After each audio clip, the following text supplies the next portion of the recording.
परमेश्वर गुरु साक्षात् परं ब्रह्म तस्मै श्री നാരായണ ദേവി നാരായണ. ഞാൻ വന്നിരിക്കുന്നത് എൻ്റെ ജില്ലയായ ഇടുക്കി ജില്ല സ്ഥിതി ചെയ്യുന്ന മംഗളാദേവി ക്ഷേത്രത്തിലാണ്. ക്ഷേത്രത്തിലെ വിശേഷങ്ങളുമായാണ് നിങ്ങൾ മുന്നിൽ വന്നിരിക്കുന്നത്. മംഗളാദേവി ക്ഷേത്രത്തിലെ വിശേഷങ്ങളുമായി ഈ ചാനൽ സബ്സ്ക്രൈബ് ചെയ്യുക, ബെൽ ബട്ടൺ അമർത്തുക, ലൈക്ക് ചെയ്ത് ഷെയർ ചെയ്യുക. നിങ്ങളുടെ ഓരോ നമ്മൾ കാണുന്ന മംഗളാദേവി സപ്പോർട്ടാണ് എനിക്ക് ഊർജ്ജം തരുന്നത്. അടുത്ത വീഡിയോ ചെയ്യാനുള്ള ഊർജ്ജം തരുന്നത്. നീണ്ട ക്യൂ ആണ്. ദിവസം 11 മണി, രാത്രി 11 മണിയാണ് ഇപ്പോൾ സമയം. അന്നേരം 10 ജനങ്ങൾ ഇപ്പോൾ വന്ന് ഇവിടെ പമ്പടിച്ചിരിക്കുകയാണ്. കുമ്പളി ബസ് സ്റ്റാൻഡിലാണ് എല്ലാവരും ഇപ്പോൾ ക്യാമ്പ് ചെയ്തിരിക്കുന്നത്.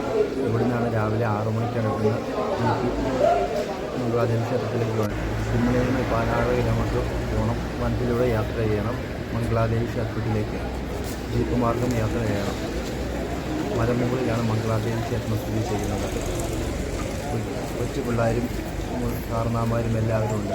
കേരള തമിഴ്നാട് ബോർഡറിലാണ് ഈ മംഗളാദേവി ക്ഷേത്രം സ്ഥിതി ചെയ്യുന്നത്. അതിനാൽ കേരള സർക്കാരും തമിഴ്നാട് സർക്കാരും ഒന്നിച്ചാണ് ഈ മംഗളാദേവി ക്ഷേത്രം ഈ കാര്യങ്ങളെല്ലാം ചെയ്യുന്നത്, പൂജാ കാര്യങ്ങൾ ചെയ്യുന്നത്. എല്ലാ ഡിപ്പാർട്ട്മെൻറ്റിലെയും ആൾക്കാർ അവിടെ പ്രവർത്തിച്ചേരും.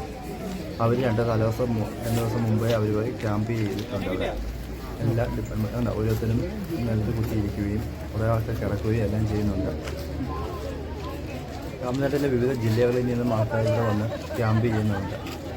അത് മാത്രമല്ല, കേരളത്തിലെ വിവിധ ജില്ലകളിൽ നിന്നും ആൾക്കാർ, കേരളം മാത്രമല്ല കർണാടക, മറ്റ് സംസ്ഥാനങ്ങളിലെ വിദേശികളും എല്ലാം ഈ അമ്പലത്തിൽ കൊണ്ട് തൊഴാറുണ്ട്. വർഷത്തിലൊരിക്കൽ തുടങ്ങുന്ന ക്ഷേത്രമായതിനാലാണ് ഇങ്ങനെ നിരക്കുന്നത്. ഓരോ വല്യമ്മമാരും ഒന്ന് കിടന്നുറങ്ങുന്നുണ്ട്. ഇതാണ് മംഗളാദേവി ക്ഷേത്രത്തിലെ വിശേഷങ്ങൾ. നമ്മൾ ബാക്കി നേരിട്ട് നമുക്ക് അങ്ങോട്ട് പോകുമ്പോൾ ഓരോ വഴിയും നമുക്ക് അതിൻ്റെ വിശേഷങ്ങൾ പറഞ്ഞു പോകാം.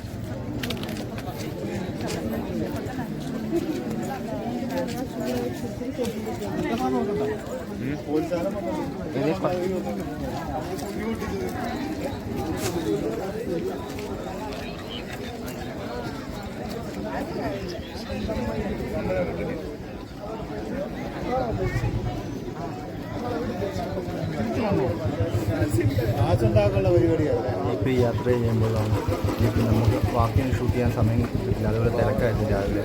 നമ്മളിപ്പോൾ സമയം രാവിലെ 10:30 ആയ സമയത്ത് നമ്മൾ അമ്പലത്തിൽ ജീപ്പിൽ പൊയ്ക്കൊണ്ടിരിക്കുകയാണ്. ജീപ്പിൽ കയറാൻ നമുക്ക് സമയം കിട്ടിയപ്പോഴാണ് നമ്മൾ റെഡിയാക്കുന്നത്.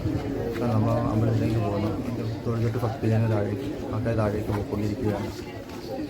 ഏറ്റവും കൂടുതൽ 1000-ഓളം ജീപ്പുകൾ ഇവിടെ ഉണ്ട്. ജീപ്പുകളിലാണ് കൂടുതൽ യാത്ര ചെയ്യുന്ന ആൾക്കാർ.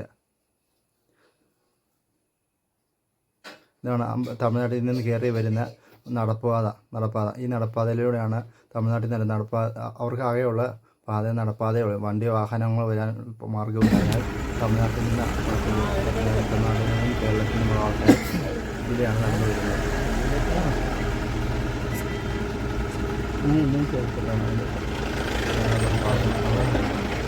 ആൾക്കാരുടെ വടിയും കുറിച്ചാണ് നടന്നത്. തലേദിവസം ഒരിക്കലും കൊണ്ടവിടെ ക്യാമ്പ് ചെയ്താണ്.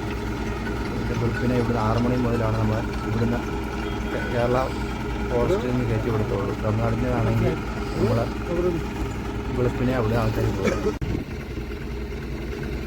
നമ്മൾ കേരള ബോർഡറിൻ്റെ അവിടെ ആയ ഫോറസ്റ്റ് ചെക്ക് പോസ്റ്റിൻ്റെ അവിടെ നമ്മൾ എല്ലാ ചെക്കിങ്ങും കഴിഞ്ഞാണ് നമ്മൾ കൊണ്ടുവരുന്നത്.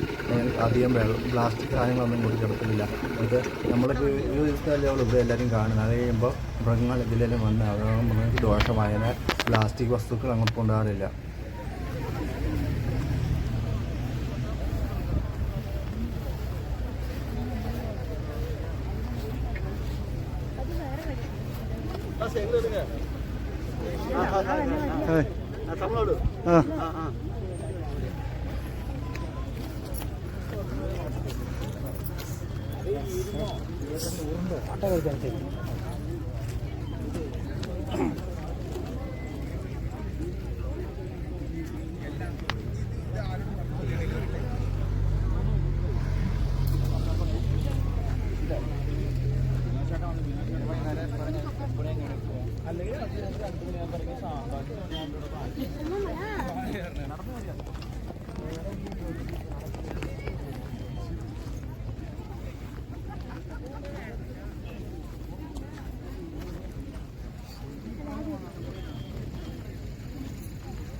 ഇത് ഈ ക്ഷേത്രം തന്നെ ഈ ദേവി അവിടെ നിന്ന് വന്നപ്പോൾ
എട്ടമുക്കാലായപ്പോൾ ഞാൻ ഉണ്ടാക്കുന്നത്. ഞാൻ എട്ടമുക്കാലായപ്പോൾ ഉണ്ടാക്കുന്നത് 2 മണിക്കൂർ വേണം.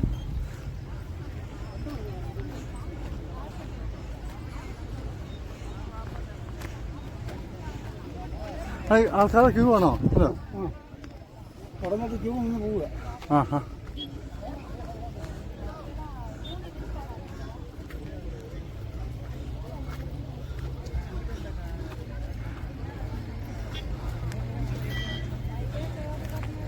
സ്വാമി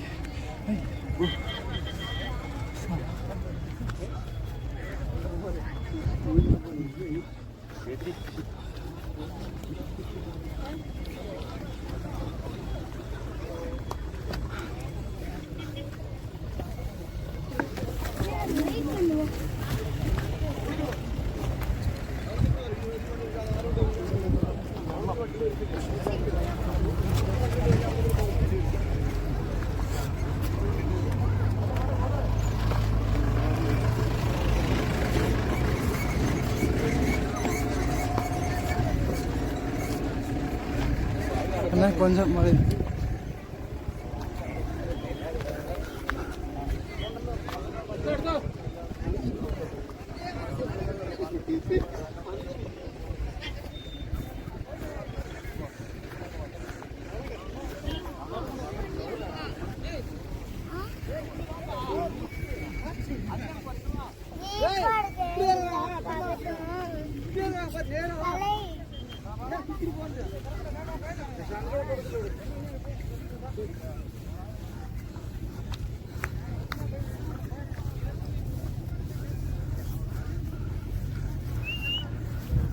നേരെയായി പോകുന്ന വണ്ടികളാണ്.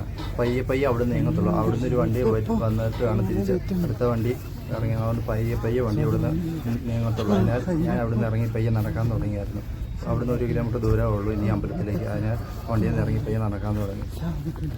നടന്നു പോകുന്നുണ്ട്. ഓരോരുത്തരും ഉണ്ട്. ഒത്തിരി ആൾക്കാർ അവിടെ ഉണ്ട്. എത്ര ലക്ഷം ആൾക്കാർ വരുന്നുണ്ടെന്ന് നമുക്കവിടെ പറയാൻ പറ്റില്ല. അതുപോലെ ആൾക്കാരാണ്. നിറഞ്ഞ് ഇറങ്ങുന്ന സ്ഥലമായതിനാൽ എന്തൂരം പേര് വരുന്നുണ്ട്, എന്തൂരം പേര് പോകുന്നു ഒന്നും നമുക്ക് കണക്കെടുക്കാൻ പറ്റത്തില്ല. വർഷത്തിലൊരിക്കലും തുറക്കുന്ന ക്ഷേത്രമായതിനാൽ കണ്ണകി ദേവിയാണ് ഇവിടെ കുടികൊള്ളുന്നത്. മധുരാവിൽ ചുട്ടരിച്ച് കണ്ണകി ദേവി ഇവിടെ വന്നിരുന്നതായിട്ടാണ് ഐതിഹ്യം പറയുന്നത്. 2000 വർഷം പഴക്കമുള്ള ക്ഷേത്രമാണ്. ഇവിടെ റോഡുകളെല്ലാം കല്ല് പൊട്ടിച്ചാണ് റോഡെല്ലാം പണിഞ്ഞിരിക്കുന്നതെല്ലാം. റോഡെന്ന് പറയാനില്ല. റോഡ് ചില ഭാഗങ്ങൾ മാത്രം കോൺക്രീറ്റ്, ബാക്കിയെല്ലാം വെറും കല്ലുകളാണ്. വനത്തിലൂടെയാണ് യാത്ര ചെയ്യുന്നത്. ഓഫ് റോഡ് യാത്ര ചെയ്യുന്നവർക്ക് ഏറ്റവും നല്ലതാണ് ഇവിടെ കാണാൻ സെറ്റപ്പ് വഴിയാണിത്. ഇവിടെ വന്നു കഴിഞ്ഞാൽ വീഡിയോ കാര്യം നമുക്ക് പറയാൻ പറ്റില്ല. അവിടെ ചെന്നാൽ അതിനെ മനസ്സിലാക്കാൻ പറ്റത്തുള്ളൂ. എത്ര വെയിലാണെങ്കിലും നമുക്ക് അവിടെ ചൂടേ അറിയത്തില്ല. ഞാൻ ഇളം കാറ്റുകൾ എപ്പോഴും വീശിക്കൊണ്ടിരിക്കും. അത് നമുക്ക് ചൂടേ അറിയത്തില്ല. പിന്നെ നമ്മൾ എന്തെങ്കിലും ഭക്ഷണം കൊണ്ടുപോകാം. ഇപ്പുറം ഡാമിൻ്റെ ഭാഗമാണ് കാണുന്നത്. നമ്മൾ ബാക്കിയാണ് കാണുന്നത്. ഇതൊന്നും ഓരോരുത്തരും കയറി പോയിക്കൊണ്ടിരിക്കുകയാണ്. എപ്പോഴും നല്ല ചൂടേ അറിയത്തില്ല. എപ്പോഴും നല്ല കൂളിംഗ് അവിടെ. വെളുപ്പിനെ വരണം അവിടെ കാണണമെങ്കിൽ. വെളുപ്പിന് വീഴണമെങ്കിൽ മൊത്തം ആകാശം പോലെ തന്നെ മലകളും എല്ലാം കോടമഞ്ഞാൽ നിറഞ്ഞിരിക്കും. നമ്മളവിടെ നിന്ന് തന്നെ പോന്നപ്പോൾ തന്നെ സമയം വൈകിയായിരുന്നു. നമ്മളിൽ നിന്ന് പോന്നപ്പോൾ ഒരു 10:30 അവിടെ നിന്ന് ജീപ്പ് കെട്ടി വന്നപ്പോൾ. അതുകൊണ്ട് നമുക്ക് താമസിച്ചു പോയി. ഉണ്ടോ ഓരോരുത്തരും വെള്ളം കൊണ്ട് പോകുന്നുണ്ടോ? ഇവിടെ നിന്ന് ജീപ്പ് അങ്ങനെ നടന്നു പോകും. പിന്നെ അവിടെ നിന്ന് തന്നെ നടന്നു വരുന്നവരുണ്ട്. തമിഴ്നാട്ടിൽ നിന്നും പിന്നെ കുമ്മളിയിൽ നിന്നും നടന്നു വരുന്നവരുണ്ട്. എപ്പോഴും നമ്മൾ കുടിവെള്ളം എല്ലാം കരുതുകയാണെങ്കിൽ നമുക്ക് ഏറ്റവും നല്ല വടി കുത്തിപ്പിടിച്ച് പോകുന്ന പോകുന്നുണ്ട്. ചെരുപ്പില്ലാതെ നടന്നു പോകാൻ ഏറ്റവും സുഖം. അത് നമുക്ക് തെന്നിയുണ്ട്. പൊടിക്കല്ലുകളുണ്ടായ ചെരുപ്പിട്ടിട്ട് പോകുമ്പോൾ തെന്നി വീഴും. ഈ കാലും കുറച്ച് കഴിയുമ്പോൾ ചൂടാകും ചെരുപ്പ് ഇട്ട് വരുമ്പോൾ. അതുകൊണ്ട് ചെരുപ്പില്ലാതെ നടന്നു പോകണം ഏറ്റവും നല്ലത്. ശബരിമലയ്ക്ക് പോലെ കണ്ണകി ദേവിയാണ് പറയുന്നത്. മധുരാവിൽ ചുട്ടരിച്ചിട്ട് അമ്മ വന്ന് ഇവിടെ വിശ്രമിച്ച സ്ഥലമാണെന്ന് പറയാം. 2000 വർഷം പഴക്കമുള്ള ക്ഷേത്രമാണ്.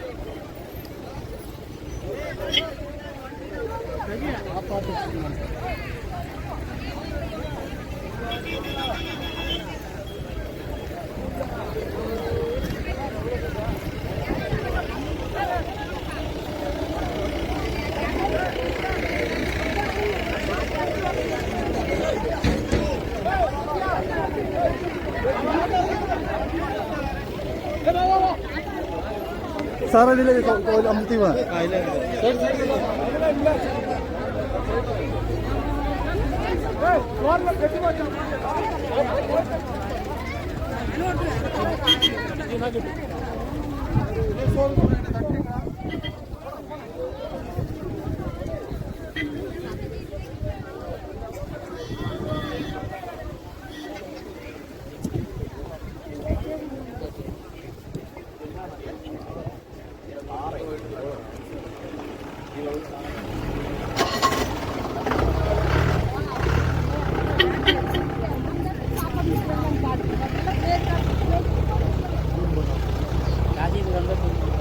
ക്ഷേത്രത്തിലേക്ക് പോകാൻ ഇവിടെ നിന്ന് ഒരു 10 മിനിറ്റേ ഉള്ളൂ. ക്ഷേത്രത്തിൽ മൊത്തം പോവുകയാണ്. വലിയ കുട്ടികളാണ്. വയനാടിൻ്റെ വേദിയൊക്കെ ചെയ്യണം. കൊണ്ട് കൂട്ടി ഈ സൈഡും ആൾക്കാർ കയറാതിരിക്കാൻ വേണ്ടി വേണ്ടിയാണ്. അപ്പം 2 സൈഡും വേറെ വേദി വെച്ചിട്ടുണ്ട്. ഈ അമ്പലത്തിൽ കവാടം വരുന്നുണ്ട്. ഇതിൻ്റെ പോയിട്ടുണ്ട്.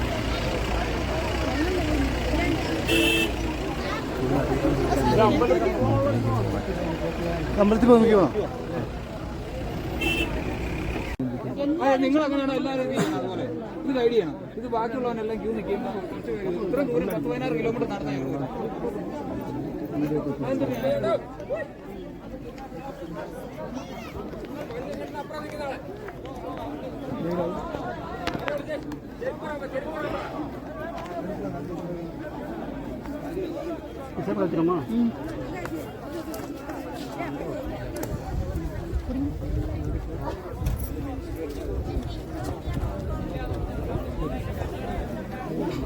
അമ്പലത്തിൻ്റെ കപാടമാണ് താഴെ വരെ കൂടിയാണ് വഴി നമുക്ക് കാണുന്നത്.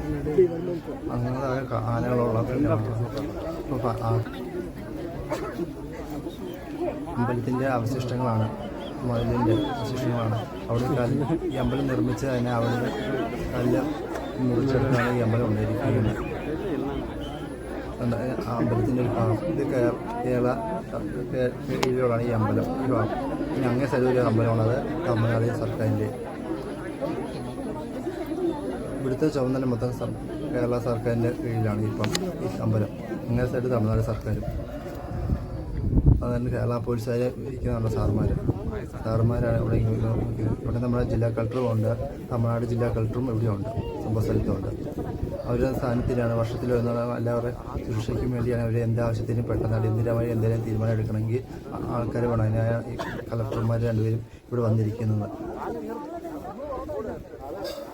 കൊച്ചു പിള്ളേരിക്കുന്നുണ്ടോ? ഇവന്ന് ഇരിക്കുന്നുണ്ടല്ലേ അല്ല അവിടെ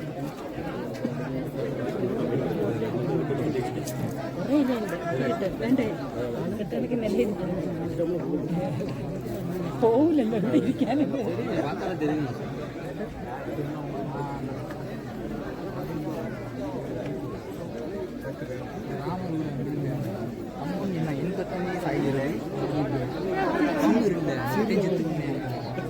അങ്ങനെ മേടിക്കുന്നു. എന്നാ അപ്പൊ ഇതാ ശരിയാ ഇങ്ങനെ എങ്ങനെ അതാ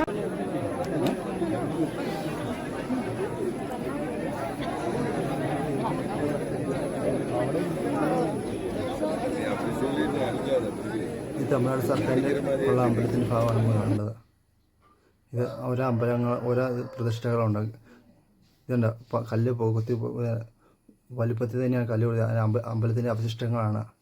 ഇത് പുതുക്കി പണിയാൻ പറ്റും. സർക്കാരിൻ്റെ കീഴിലായതുകൊണ്ട് ആരും പുതുക്കി പണിയാതിരിക്കുന്നത്.